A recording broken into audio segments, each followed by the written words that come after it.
Hey guys, it's me, Krista. I'm lately making some videos about Dungeons & Dragons and my experiences therein, and this is part 2 of my video today that I am making about DMing or dungeon mastering for families or for kids. So in the first section there, I talked about the experience overall, and I explained that I've got 5 ways in which that a kid campaign differs from your typical adult-based campaign. Just occurred to me, I have dirt all over my hands. But ignore that, please. Nothing to do with the subject at hand. So, let's see. I had been on point number 2, and I'm now going to proceed with point 3. Yes, I do have a list this time because it prevents me from rambling off topic, as I have a tendency to do. So, my third point is that in a kid-based campaign, compared to your typical adult-oriented Dungeons & Dragons game, I find that your NPCs, or non-player characters, have to be of a certain type. Now, for those of you who haven't played this game before, and you want to know what I'm talking about, but maybe you don't want a ton of detail, an NPC, that means non-player character. So those are the people in the world that I am being as the Dungeon Master.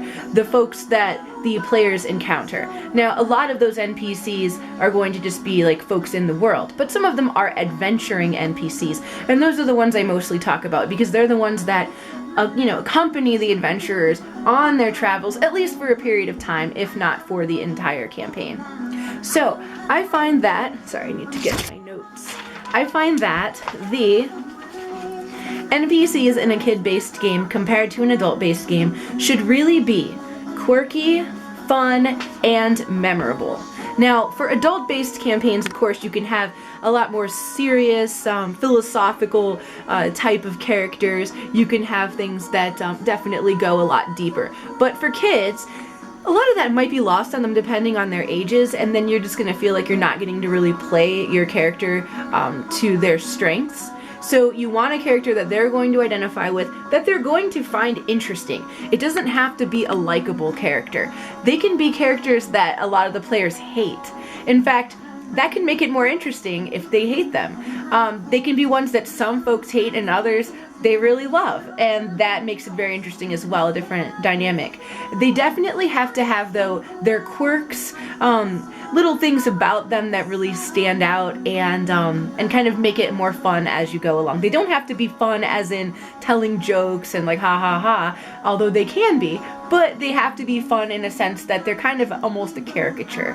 I find that to be the absolute best kind of NPC. Of course, as with NPCs of most campaigns, you're going to want them to be non-combat oriented because you do want your players to be the star of the show, so you don't want your NPCs to be, ruling the adventure each and every time. And hold on, I dropped my paper.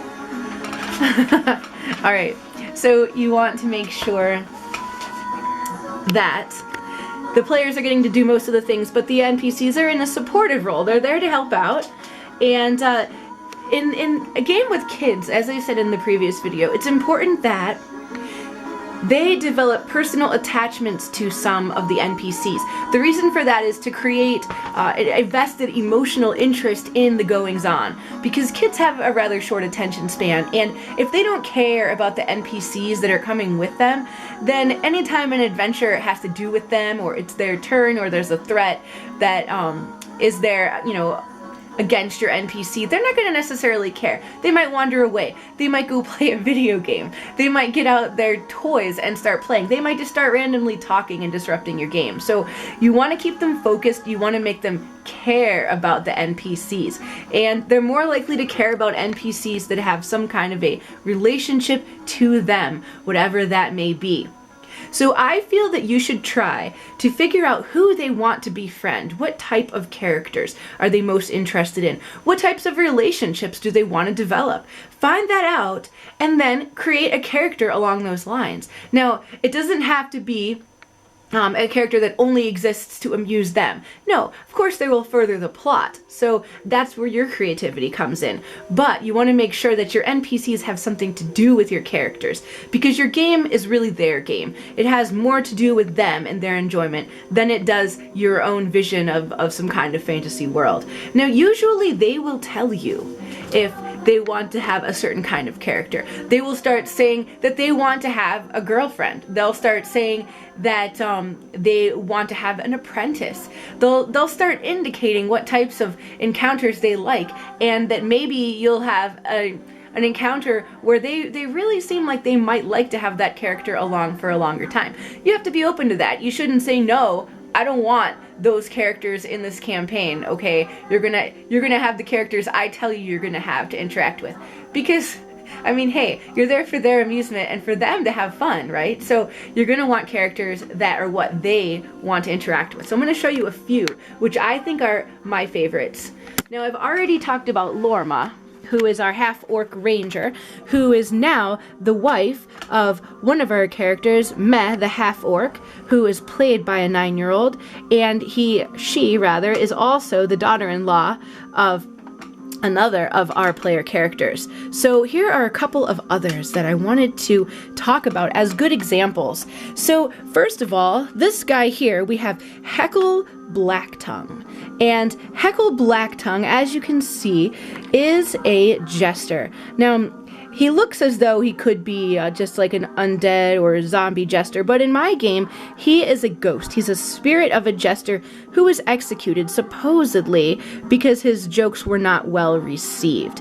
Now, he is a very dubious character and alignment. So the most interesting thing about him has been the way that the characters relate to him. Some of them, he really makes their skin crawl. Others find him absolutely fantastic.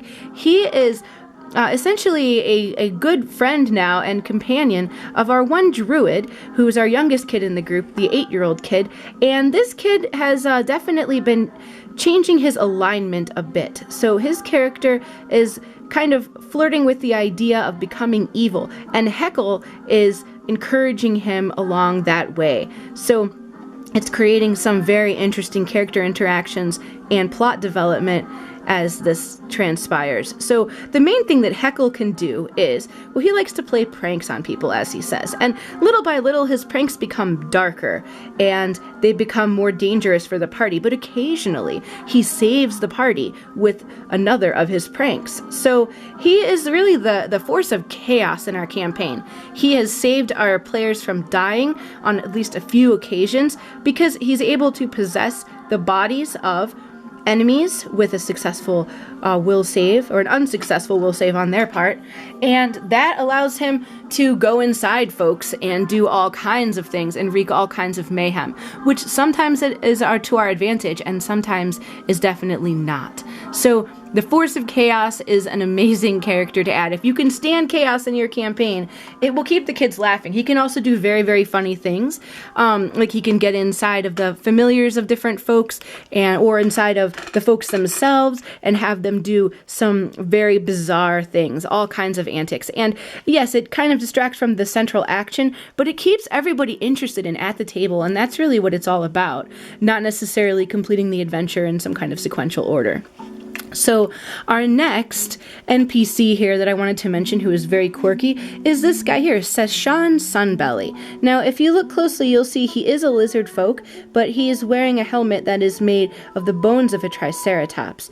And given his appearance, I decided that he would be shamanic. He is, in fact, or was, the shaman's apprentice. This was the shaman of his tribe, but being sort of a clumsy, unassertive guy, he kind of made a fool of himself. The shaman was very cruel to him, embarrassed him in front of the tribe, and this is his father, who happens to be the chieftain of his tribe, was greatly embarrassed by the failures of his son. So the son was a runaway when our party found him and rescued him. And he was rescued by one of our kids, the oldest kid, who is playing an elf wizard. And he really wanted an apprentice, so I thought that it would be very useful to our plot if Seshan might become his apprentice. And so that has happened. So it has been really interesting. This guy's journey will be one that I feel kids can really relate to because he's young, because he's inexperienced, but he does have certain abilities as a shaman, as he has shown when he saved another of our NPCs. So he is kind of underestimated right now. He sort of plays the fool, but I think that there will be a lot of good things that can come from Seshan's Sunbelly, and he may really surprise us all. So those are a couple of our NPCs that I have found to be the most quirky, fun, and memorable. Now I've got to cut this video once more to make sure that it's not too long to upload, but I will be back in a moment.